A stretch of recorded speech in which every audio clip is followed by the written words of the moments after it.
Ikamabar Jakarta memperingati Maulid Nabi besar Muhammad sallallahu alaihi wasallam 1445 Hijriah sekaligus menggelar doa bersama memperingati 19 tahun tsunami Aceh di Jakarta.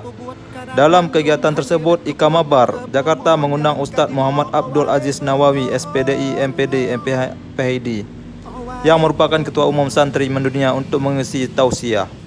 Pada kesempatan itu, Ketua Panitia Pelaksana Ridhoyatul Zaki menyampaikan terima kasih yang sebesar-besarnya kepada seluruh panitia yang telah bekerja keras hingga kegiatan itu terlaksana dengan baik.